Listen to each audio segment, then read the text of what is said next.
now that NAIC is over, one of the big stories to come out of the event was the success of Toedscool EX, and this is following the same success from Portland Regionals, having to do with Ray Chen, who's an incredible player, and if you're interested in this deck, definitely go check them out, because they're the pilot of this deck and are going to be able to speak on it at a much higher level than I am.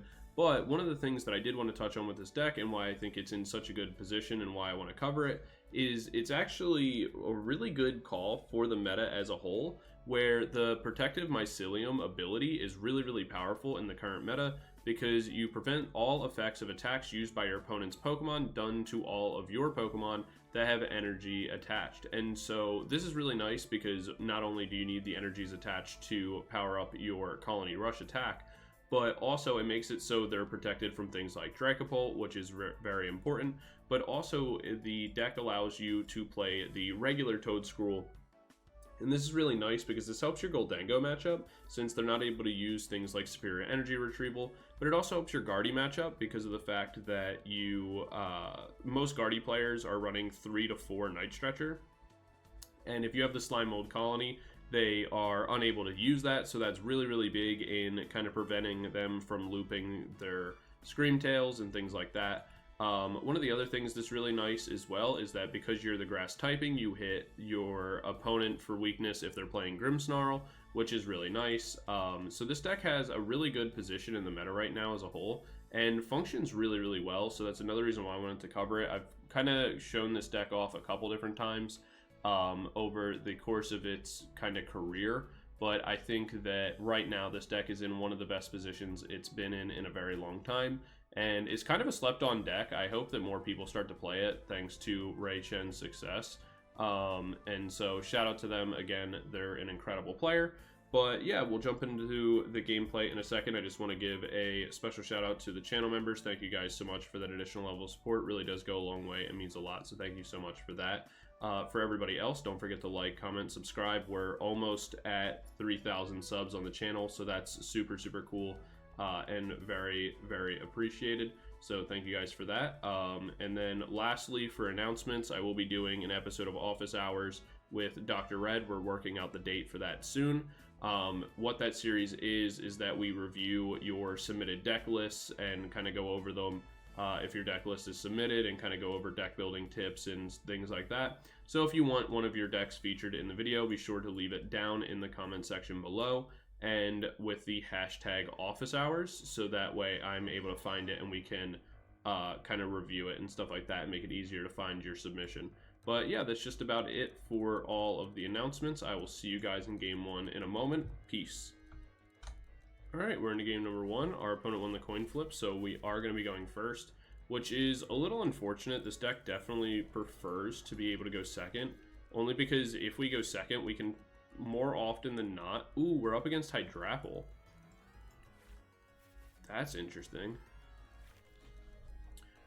Festival Lead is going to be a very strong card in the future. Alright, we see that. I'm not too worried about that. What we can do is go Nest Ball, off rip, grab ourselves Squawkabilly. We'll go Nest Ball again, get ourselves another Teal Mask. Then we can go Ultra Ball, get rid of this and this because I can always get them back, just to guarantee myself one Toedscool. And now we can start looking to draw. We get ourselves one. There's 2 Bug Catching Set. So we'll go Teal Dance for another energy. See what else we find. We find one more Toad. So we can place that down, go energy down for the turn, where we grab ourselves one more Teal Mask and another energy. So we can place that down, go Teal Dance again, get ourselves, get on there, thank you. Get ourselves one, and then what we can do, there's really no point to playing the Ultra Ball at this point, so we'll go Squawk and Seize, where we do end up getting ourselves double Energy Switch. I played that instinctively. Alright, I'm just gonna set that up like that. I want it to just attack, But I forgot I'm not going... I somehow blanked when I saw the double energy switch that I'm going first. And so normally what you could do is, like, if I was playing... if I was going second, you could just move the energies onto the Teal Mask Ogerpon on the active and just start attacking and being really frustrating for your opponent to deal with.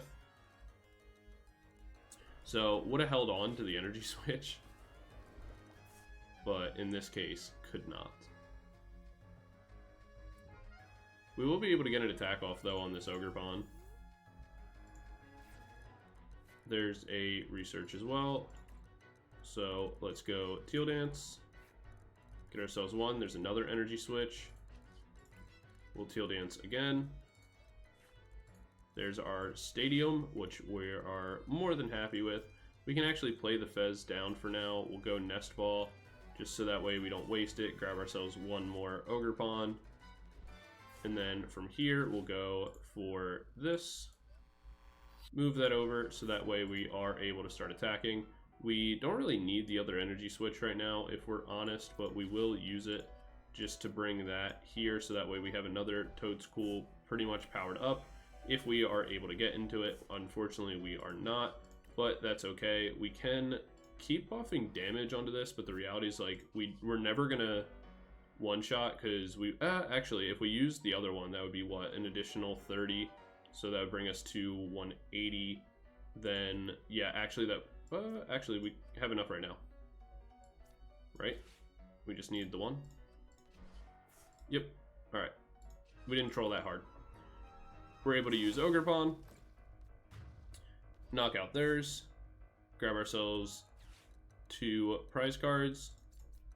We almost trolled that away, but we didn't. We got there in the end with our energy switches. But yeah, I mean, our opponent's hand is, like, pretty bad. Yeah, they're gonna just go ahead and concede. So that's gonna be game 1. We'll probably just do 3 games. But yeah, one of the things with this deck is, like, there's a ever so slight learning curve of, like, learning the damage numbers of Ogerpon, which is a card I never play with because I don't play Raging Bolt. So remembering that and, like, when and how to use your energy switches is probably, like, 2 of the major learning curves of this deck. But yeah, that was pretty easy. We'll jump into game 2 in a second, and I'll see you guys there. Peace. Alright, we're into game number 2, and we're going to be going first again because we're very unlucky with coin flips. But we get ourselves a Toedscool, we get ourselves a Bug Catching Set, so things are okay. We're just going to have to actually remember that we're going second, or that we're going first. Man, so yeah, I really want to be going second. We're up against Dracopult. That's actually not a terrible matchup for us. Actually, it's pretty good. So we'll be able to go, we get research for next turn. Man, it's all coming together. We get, all right, we get another research. Maybe that's a little redundant. This is a matchup where I'm actually not sure. We're gonna grab ourselves Ogerpon only because we already have the Ultra Ball available to us. So I'm not going to go Squawkabilly just yet because I actually don't totally hate my hand. We'll go Bug Catching Set, where we get ourselves another energy and another Toedscruel EX. This does make me feel a little better about going for a Squawkabilly on the next turn, because I really want to be able to get myself into Ogerpons. But at the same time, I can go get rid of this, grab myself one more Ogerpon, place this here, get myself one more card, where we do get ourselves double energy switch. So what I'm going to do is I am going to play this right now, so that way on my next turn I can just place the Toedscruel EX down, go research, and just look for energy and just start attacking, like, right away. Because if I can push the pace here, force them to have to start using their rare candies, we're going to be in a really good position. They are going to be able to go Budew here, but again, we don't really care because we already have Toedscruel created to start attacking with. And we have research. So as long as we're hitting energies, we don't really care about, like, them going Budew on us. So we are item locked. Alright, having to lose out on all of our Toedscruels here really sucks, but we'll just have to super rod it back in later. We do get ourselves an additional energy, where we get one more card. Unfortunately, we don't get to really do too much on this turn. But what's nice is that we have Bug Catching Set as well as Boss's Orders. And, okay, there's our Super Rod, so we can just Super Rod our Toedscruels right back into the deck. The main thing here is that we have Boss's Orders, so if they get greedy and don't, like, rare candy one of these, like they put another energy onto this Dreepy here, then we're fine. The fact that they Ultra Balled away one of the Dracopult EX makes me feel kind of confident that they are going to do that. They alright, they go for Fezandipiti. My thing is that I assume they'll go double Dracloak here, or Dracloak, and if they do that and attach a energy to this, okay, they chose not to do that. So there's an energy on either one, which means we could go for a boss play onto the Fez as well if we can get the energy in play to do that, either through a Bug Catching Set or something else. This is still fine. Alright, we get double Bug Catching Set, where we get ourselves an energy, so we can use that and draw ourselves one. We get another Toad. Go Bug Catching Set. We'll grab both of these. The main thing here is that we can retreat, bring this in, go ahead and attach, and we can go Iono here. I think it's fine. We don't have the ability to attack anyway, so what I'm going to do is just go Super Rod real quick, throw these back into the deck because I do need them, and I'll go Area 0. We'll get rid of one of these, just to be able to grab myself one more Teal Mask, because if I can knock out the Latias, that'd be great. We'll go Iono.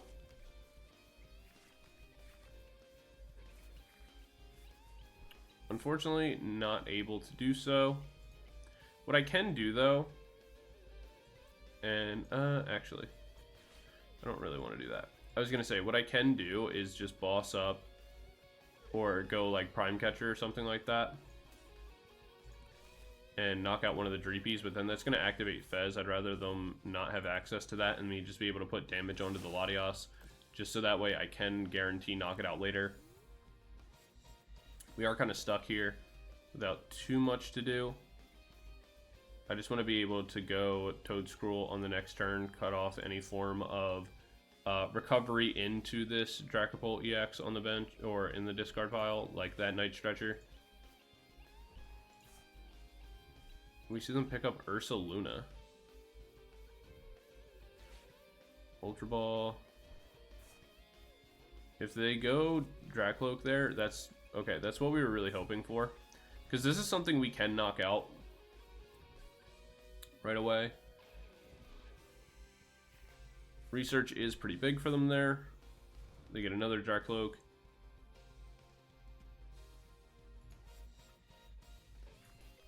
We definitely need some more energy onto these Toedscools on the bench, just so that way they're a bit more protected from an incoming Dracopult play. We definitely want to see a Research or an Iono of our own soon.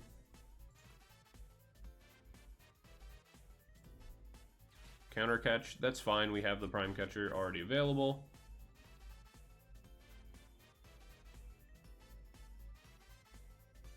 Where we could knock out the Latias if we so choose to.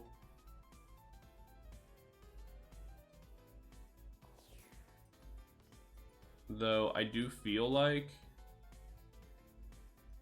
knocking out one of the Dracloaks is a little better.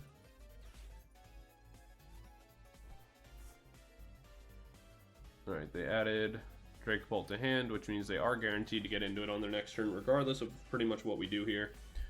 We do get a Super Rod. I'm going to play this down here. I would love to get into another Toedscool, but that's just not really going to be a option right now. I think the play is going Prime Catcher. It doesn't matter if we knock one of those out. So I think we just pull this up, take our 2 prize cards, and put ourselves in just like the best position to be able to survive an incoming attack. We will lose out on this, which makes me want to energy switch to it just to keep it safer.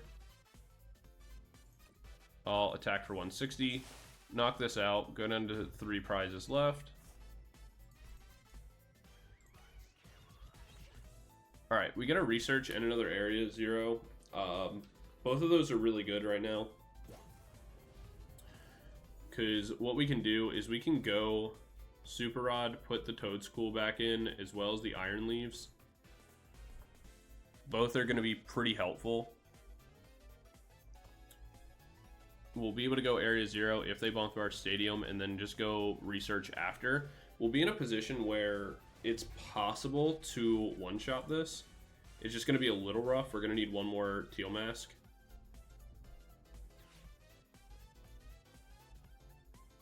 And an Energy Switch, which we should have one more Energy Switch in deck, as well as our other Ogerpon.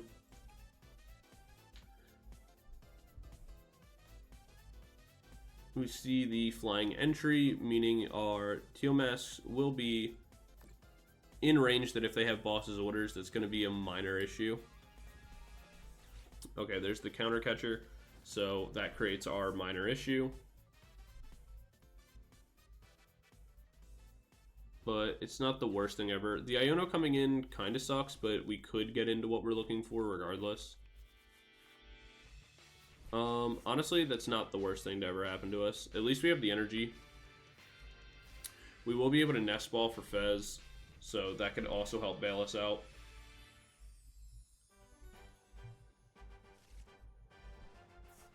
And the main thing here is that if we are able to knock this out,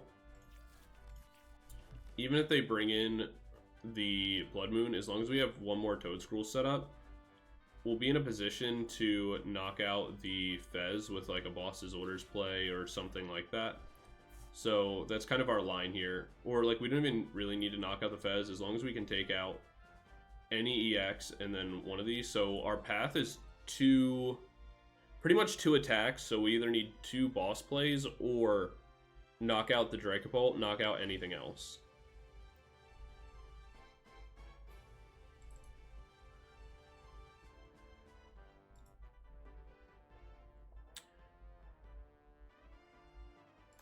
So they get some spread damage. They do knock that out, they'll take 2 prizes. It does mean that an Iono will be beneficial here, if we can get into one. We get a Mew that's playable. Grab ourselves Fez. We'll go Energy with the Teal Dance, where we get ourselves another Mew or Toad EX. I want to go Mew down. We'll go restart first, where we do get ourselves another energy. That's pretty big. We go Teal Dance or Squawkabilly. We don't really need that. We get Bug Catching Set, another energy. The Toedscruel that helps just pull that out of our deck. We'll go energy onto the it doesn't really matter here. I think we just put it onto the Fez to help keep that protected a little bit. We're up to 240. We get to go flip the script. If we can get into... This is where we needed another energy onto the board, because right now with the energy switch, we just don't really do the damage we want to be able to. So we just have to move this. Put this in range that we do KO it on the next turn, as long as they will have Counter Catcher available. Counter Catchering up the Mew EX would be a problem. What we'd really have to do, we have to find Iono on our next turn, even if we get knocked out here. Bring in the Mew. Attack with the Toedscool that doesn't have any damage on it. So that way we survive an attack from the Ursaluna. As long as, again, we don't get bossed. That's why we really want an Iono after this play.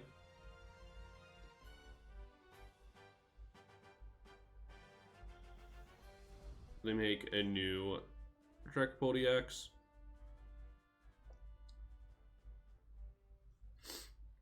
We'll see. That's going to put that in range to KOS. But we do have a replacement. The only thing that sucks is, like I said, we're going to lose out on these energies. But the fact that we already have Energy Switch in hand, Fez available, and another Toedscruel does make this playable.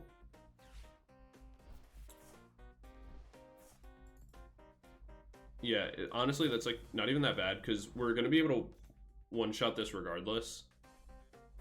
Or put ourselves in a position that we just boss around it. And as long as we have a Toedscruel that's healthy and we are able to Iono them, we should be fine. So that's the main play here. Is we just look for an Iono. We look for an Iono and to knock out either the Fez. We can KO this. If we lose our Fez here, that's kind of bad.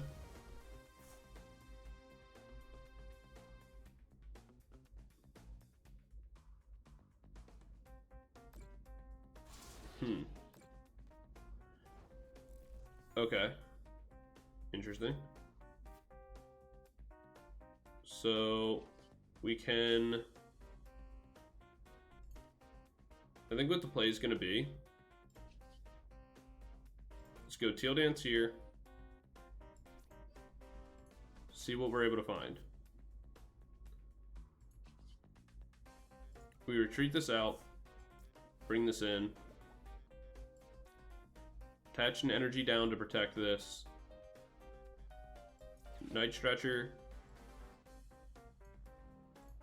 for extra energy.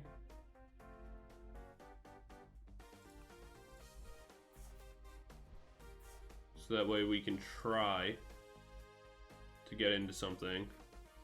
We do get our boss's orders. This is pretty important. We're able to go Night Stretcher here. Or sorry, Energy Switch. We'll move it onto here. We're only doing 240, so we do have to boss the Fez.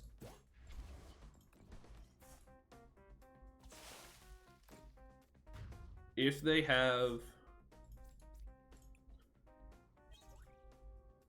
Because of the way our energy is distributed, they should only be able to take 3 prize cards.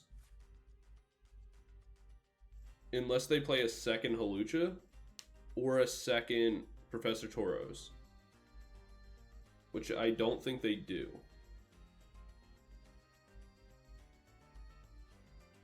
And if that's the case, we have Ogerpon in hand with another energy. And there should be 1 boss left in deck. Or potentially 2.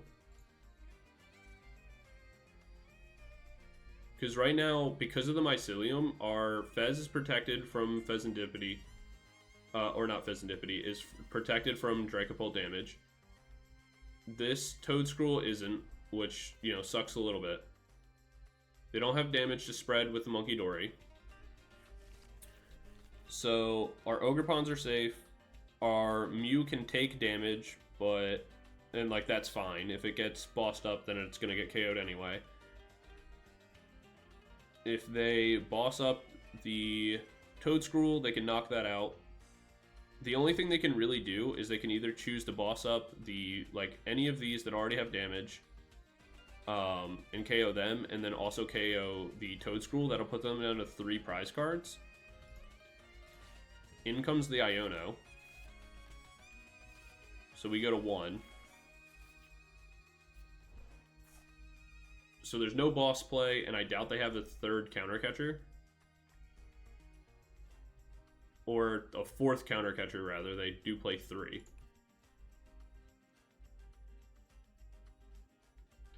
So like right now, the Mycelium is the thing that's protecting us. They can bring in Ursaluna. They choose not to. We do have an energy that'll... So what we can do... Alright, we get Latias.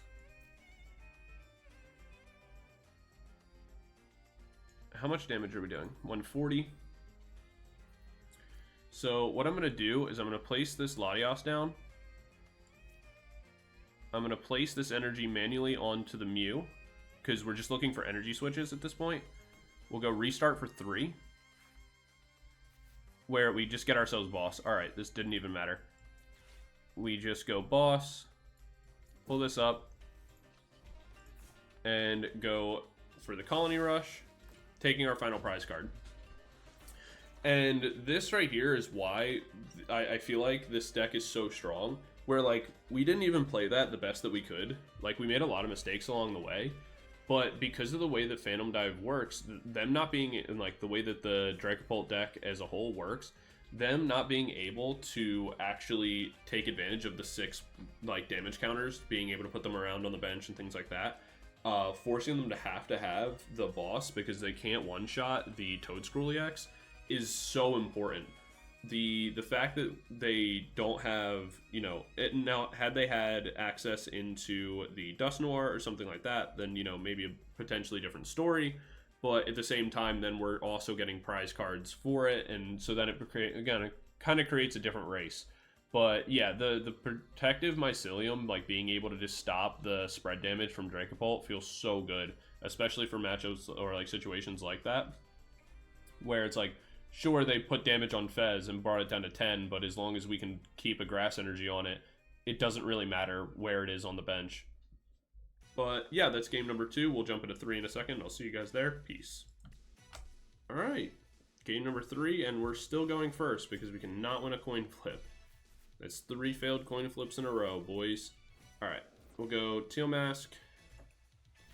It doesn't really matter if we play this down or not. We see Pidgey, that doesn't really tell us too much. We get access to Boss Prime Catcher. I don't really want to go Squawk when I have that. Like, just losing all those Gust options feels really bad. But at the same time, I have no draw for the future turns. So I think I do have to go Squawkabilly here. Where, like I said, it feels really bad, especially because we're going to lose our Night Stretcher as well. But I think it's the play we have to make. Alright.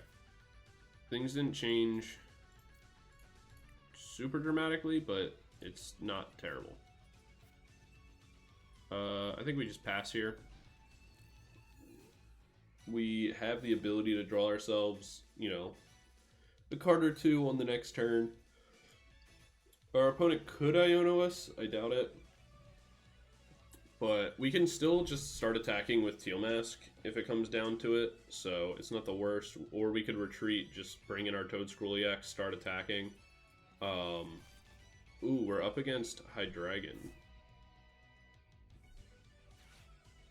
Jock from our opponent. So we have to be careful about the Obsidian. Specifically because Obsidian does not stop, or not get stopped rather, by our protective. So we do want to get some things going for ourselves as quickly as possible. We get another Ultra Ball. I think the play right now is that we just go Teal Dance, bring this in, we get Area 0. Not a terrible thing to get, but not like the most ideal. We bring this in, we'll evolve. We'd love to evolve, there we go. And what I think I'm going to do here is go Energy Switch, bring this in, Ultra Ball these away, grab myself the Mew. It's really risky because of the impending Hydreigon, but if I can hit a boss or something, it makes this so much better. We don't just yet, but I do get a Bug Catcher set, and honestly that's okay with me right now. Being able to play this down, we'll go Teal Dance, grab ourselves 1, we get ourselves the Toedscruel EX for the future. I am going to be able to go Colony Rush here. I'm in a position that's okay. Because they don't have an energy, we don't have to worry about an Obsidian on this coming turn.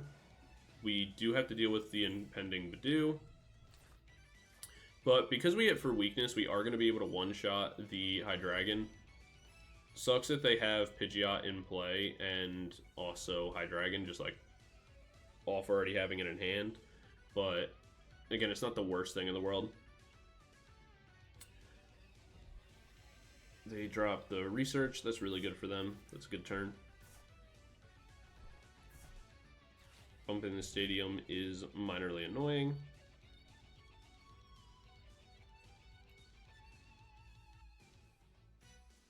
We'll see what they get off the Pidgeot. We're playing a dangerous game having Squawkabilly and the Mew on the field at the same time, just because they're really rough Obsidian targets. But the main goal here is that as long as we can be hitting these for weakness and knocking them out, just like applying pressure, it's not too bad of a situation. Top decking energy or a boss here would be good. Energy Switch is not obviously ideal, so we do have to just go attack into the Budew. The impending Obsidian is going to be minorly annoying. Let's hope. Okay, Iono's fine. Iono feels fine because they're going to want to go for the Dunsparce plays and a Crispin. If we can Iono them after, that will be pretty good. And if they take a knockout, we can always go Fez, but I don't think there's a way for them to take a knockout unless they go for Crushing Headbutt and a Counter Catcher onto the Mew or the Squawk. And if they do that, that opens up some plays for us as well, because we can go for an Iron Leaves play or something like that. There's another Dino.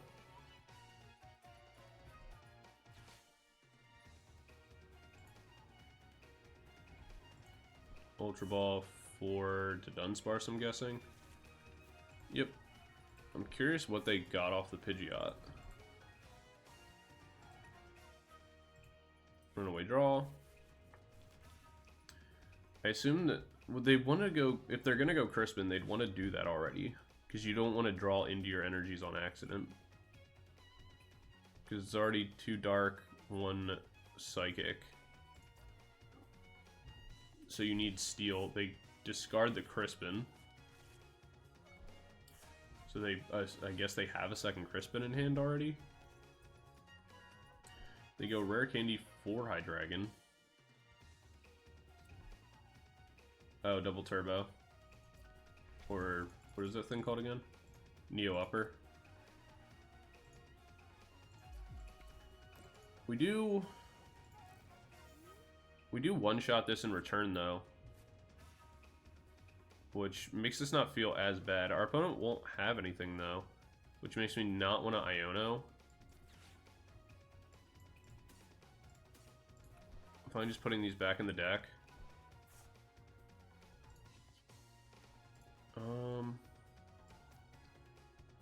Never mind. We do have to Iono here because we need to get it 1 more energy, so we one-shot this.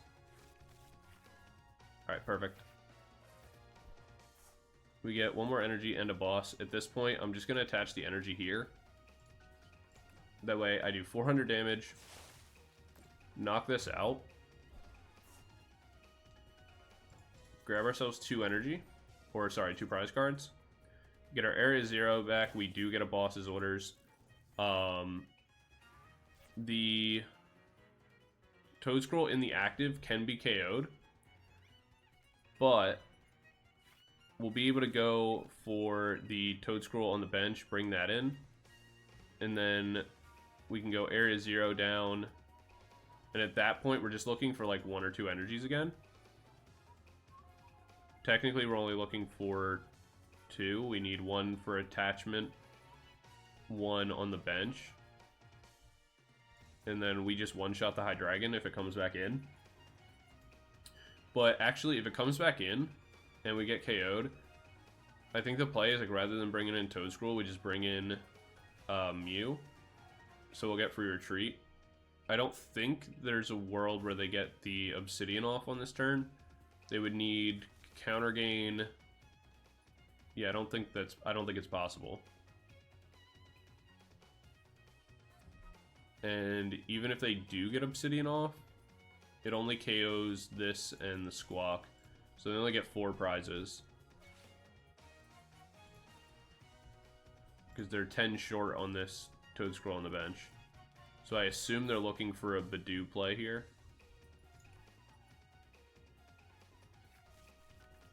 But we have boss's orders, so that's not going to work. Ah, that sucks. There's a world where we still get into it.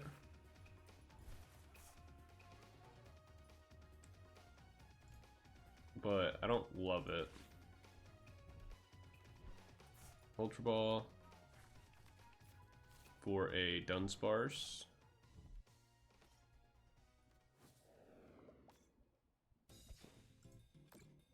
Because the reality is, like, if they go Crisp and Counter Catcher, they can... There's a world where they do KOS. I think, you know, obviously we have no choice. We have to go research here. We do find ourselves energy switches, which is okay. There's another research, not what we want. Energy switch. Alright, so we'll place an energy onto the Mew. We'll take the knockout. And as long as they can't take 6 prize cards in this turn, we do win the game. There's another energy. If they have counter gain Crispin, that will get them Obsidian. Obsidian knocks out the active, knocks out Squawkabilly. If they have... Yeah, they would need Counter Catcher and Crispin in order to win the game.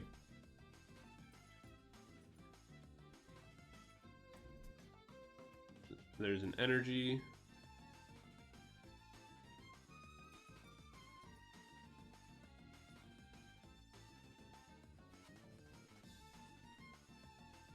We'll see. I mean, they can Pidgeot here for the Crispin. That'll guarantee that.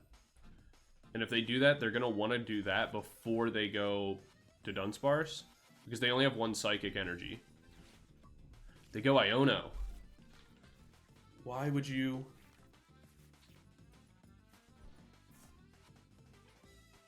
Because now there's no shot you get in it, like, you are able to utilize that. Is the hope that I just can't one-shot the Pidgeot? Because I can.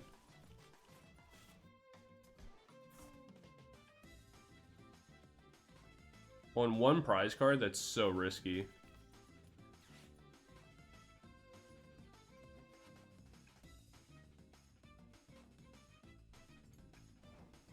Yeah, their hope is that I just can't one-shot the Pidgeot. Alright, so first things first, we go Bug Catcher Set. We grab ourselves an energy. And we don't draw anything from our hand because we want to just optimize Mew. We'll go Teal Dance, energy here. Restart for 1. We get to go area 0. That expands our bench. And then from here we just go research, where we're able to place this down. We can go energy for turn onto this, where we do enough damage and take the knockout. So I guess they, you know, made the best play possible, but with Mew on board, you just can't really risk that. I'm surprised they didn't want to go Counter Catcher. Maybe they just don't play it. I'm not really sure. But being able to hit Hydreigon for weakness there is really, really good. Obsidian not getting stopped by the protective Mycelium is definitely a little rough, but it's not that bad. The mistake they made was that they put the damage onto the second Toedscruel, and had they just done it onto the Mew earlier, that definitely would have been like a better route. But also they didn't have an opportunity to make a Hydreigon for the second Obsidian, so it's fine. But yeah, that's going to be game number 3, and we'll go into the breakdown in a second. I'll see you guys there. Peace. So going into the breakdown for Toedscool EX, this deck is a ton of fun and one I've just loved playing since it came out and is, I feel like, a fan favorite. So, you know, 5 out of 5 in that category. Going into power, I'm going to give it a 4 out of 5. It's not a 5 out of 5 because it does take some kind of maneuvering in order to hit those really high damage numbers that you'd really like it to be able to hit. One of the other problems with the deck as well is the fact that when you're, like, let's say there's a Dragapult in front of you, if you're not able to maneuver your energies around, it's kind of hard to take those knockouts. So it can be a little bit annoying. So that's why I'm gonna give it a 4 out of 5. Consistency, I'm also gonna give it a 4 out of 5. This is mostly just because of the fact that you can kind of get locked in like weird scenarios that are kind of hard. Like you need your stadium sometimes, and like if you're not able to get it, it can be a little annoying. Having to make sure you're hitting like energy switches and stuff like that. Like you just have a lot of pieces you need to hit. They're not hard to hit, but because you need them all in like later stages of the game and like later situations, that's why I'm gonna give it a 4 out of 5 and not like a 5 out of 5 or anything like that. Going into matchups, I'm also going to give this a 4 out of 5. Matchups feel really, really good right now. There's some that are bad, like Ethan's Typhlosion just kind of rocks you, and there's not really much you can do about that. But for the most part, all like the major meta decks, you are able to get around pretty well. Now, when the black and white set comes out and Typhlosion becomes more and more and more popular, this deck will kind of get a little worse. But right now, we're seeing an uptick in Charizard, we're seeing an uptick in Dragapult, we're seeing an uptick you know, in Grimmsnarl and stuff like that. And so while those decks are really, really popular, this deck just becomes better and better. So overall, I'm gonna give it a 4 out of 5. I think it's in a great spot right now, and this is a deck that, like, if you have the cards for it and you want to put this together and take it to, like, you know, a locals tournament or something like that, I feel like you could perform really, really well with. So yeah, that being said, be sure to try it out for yourselves. I'll have the list that I'm using down in the description. And as always, don't forget to like, comment, subscribe, and let me know what you want to see in the next video. And I will see you guys all next time. Peace.